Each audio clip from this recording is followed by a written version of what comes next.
এই মেয়েটা এখানে আমরা যখন আসি তখনই দেখি একা দাঁড়ায় আছে, ব্যাগটা এখানে রাখা। উনি ওই মেয়েটা একাই দাঁড়ায় আছিল। হ্যাঁ, তো সাডেন আমরা ওইখানে দাঁড়ায় আছি, একটা একটা ভাই এদিক থেকে এসে বলতেছে যে এই একটা মেয়ে লাফ দিছে। তো আমরা ইনস্ট্যান্ট এদিকে তাকাই দেখি ওই মেয়েটা নাই, কারণ ওই মেয়েটার খালি ব্যাগ আছে, ওই মেয়েটা নাই। তখন নিচে তাকাই দেখি যে ওই মেয়েটা চিল্লাপাল্লা করতেছে নিচে। আর আমরা তো তৎক্ষণাৎ এই ব্যাগটা পাই, ব্যাগের মধ্যে কিছু আছে না, দেখার চেষ্টা করলে হচ্ছে পাওয়া যায়, হচ্ছে আমার একটা ID card, college ID card পাই।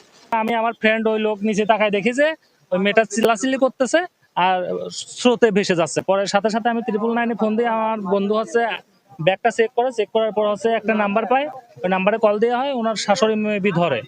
হ্যাঁ, আইডি কার্ডে হচ্ছে নাম্বার ছিল, ওনার শাশুড়ি ধরে। তো উনি, হ্যাঁ, 35-এর দিকে, 7:65-এর দিকে। পরে ফায়ার সার্ভিস আসলো কল দেওয়ার পরে, আর এই যে ওনার হাজবেন্ড আসছে। পরীক্ষা দিতে চলে গেছে, রাগ করে গেছে, না খেয়া দেয়া কিছু করে ফেলবি নাকি। তো আমি আবার রমনায় বাড়ি গেছি, বাড়ি যাওয়ার কলেজের সামনে 4টে পর্যন্ত আমি কলেজের সামনে তো আমি পাই নাই। আসে অমনে আবার আইসে কুমারখালী, আইসে খুঁজতেছি এদিকে যে কই গেল। হাসপাতালে গেছি, কুমারখালী রেল স্টেশনে, এইসব জায়গায় আশেপাশে খুঁজেছি, পাচ্ছি না। পরে এখান থেকে ফোন দিছে যে একটা মেয়ে এখান থেকে ঝাঁপ দিতে গেছে, আমরা ধরেছি। এইটা শুনে আমি তাড়াহুড়া করে এখানে চলে আসি।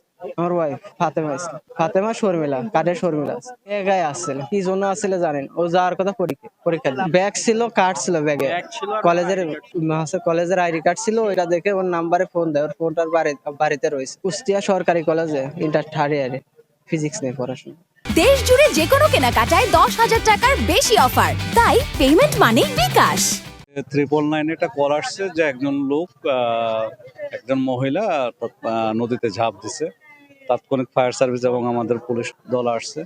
তো যেটুকু শুনলাম যে ও মেয়েটা একা আসছে এখানে এসে, তো এদিক সেদিক তাকায় সে নদীতে ঝাঁপ দেয়। তো এখানে 2-3 জন প্রত্যক্ষদর্শী ছিল, তারা তার বক্তব্য অনুসারে যে সে মেয়েটা নিজেই আত্মহত্যার উদ্দেশ্যে নদীতে ঝাঁপ দিছে। এখান থেকে একজন মোবাইল ফোনে সংবাদ দেয় যে যদুবরা ব্রিজ থেকে একজন মহিলা লাফ দিছে। তো এই সংবাদ পাওয়ার পরে আমরা তাৎক্ষণিক ঘটনাস্থলে আসি এবং এসে আমরা পুলিশের সাথে সাক্ষাৎ হয়। ইতিমধ্যে আমরা ওই মহিলার গ্রামের ঠিকানা, স্বামীর নাম ঠিকানা আমরা সংগ্রহ করেছি। তো আমাদের এখন পরবর্তী কার্যক্রমটা হচ্ছে, আমাদের খুলনা একটা ডুবুরি ইউনিট আছে, আমরা সেই ইউনিটকে সংবাদ দিব। খুলনা থেকে এসে এই উদ্ধার কাজ আমরা শুরু করব, প্লাস আমরা কুমারখালীর টিমটা এখানে অবস্থান করব।